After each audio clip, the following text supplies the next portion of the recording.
All right, hey there, music fans. Welcome back to the Real Music Observer. It's Dave observing real music in real time for real people, just like you right there and me right here. So, I don't know if I had like a change of heart or a conscience is trying to tell me something moment here. But today I want to talk about Neal Schon. And I'm actually going to say some positive things. Believe it or not, I know. There are people on this channel and in chat rooms everywhere that are just thinking that I am his #1 arch enemy nemesis, that I wake up every day trying to think of things to say about Neal Schon. And if you've been following me the last, I don't know, month or so, I really haven't said much about Neal. Occasionally I throw a jab out there about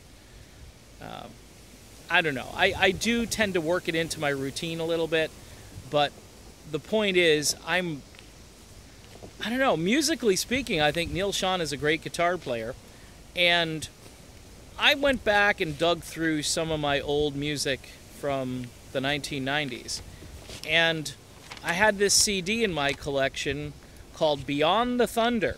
I was really into what I call, I don't know, smooth jazz stuff and guys who can play guitar stuff. I was also listening to Craig Chaquiso at the time, who also had an album out on the same record label. It's called Higher Octave Music. And lo and behold, I'm looking at the CD credits on this, and Jonathan Cain writes, produces, engineers. Steve Smith plays drums on a song. This is for all intents and purposes, this is kind of like Journey without a bass player and a lead singer, although it's just Ross Valerie, I don't believe, plays on this. But the point being is there's some tasty guitar parts on here that, if you're a guitar fan, you gotta love it.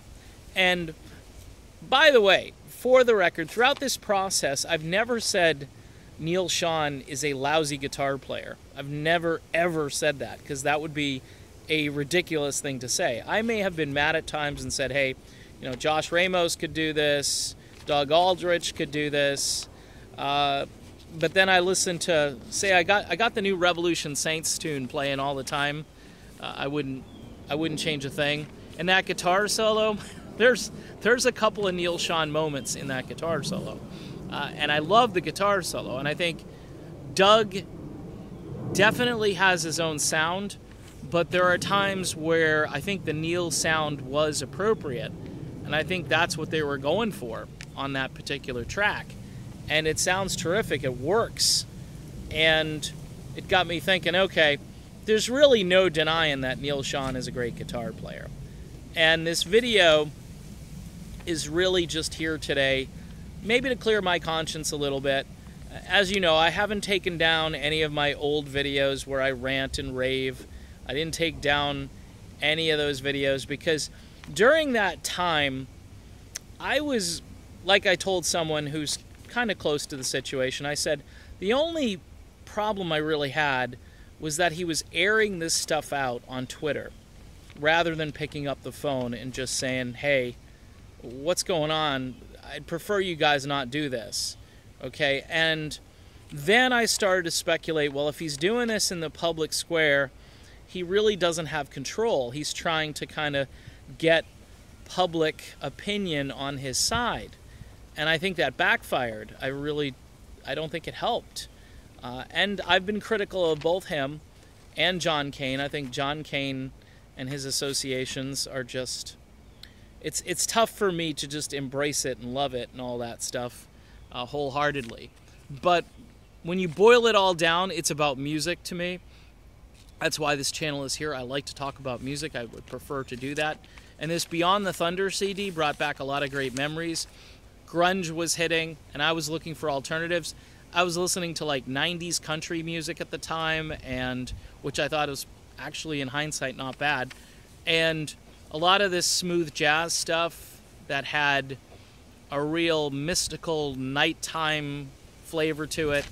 And Neal was perfect for that. He was perfect, and it was smart for the record label at the time to sign him up and get some material out there. But it's kind of weird to see these guys working together, and it was just like brothers, you know? And it's sad because now it's completely different. I know these guys will tour next year, and I think it's more about the money than the art and the craft, and that really sucks. I wish it were more about, hey, let's create something monumental together. And I do think Arnell is a burnt-out singer at this point. He can still sing, and he can still kind of fill the bill, but you need an injection of energy into the situation. You need something to really fire the group up again, and I'm hoping that between now and then these guys put their differences aside. It would be great if they'd all just call a little press conference and talk about it and come to an understanding that, hey, Journey is about the fans, it's about the music, and it's why everybody just comes to see these videos on my channel, because they want to either know about Steve Perry or they want to know about Journey. No matter what form Journey is in, it's almost like a brand. It's a banner, and people want to know how their brand is doing today. They want to know the music that they grew up on, that's still going to be around, and maybe more will be made, and maybe another concert tour is in the works. And I think the Journey Def Leppard thing is probably going to happen. I've said that before. But, you know, I'm a little over being, I kind of kid around still, but I'm a little over being the guy who's the protagonist for Neal Schon. I wish Neal Schon well. I think at times I wish I could talk to him and say, hey, dude, why are you saying these things about John Cain?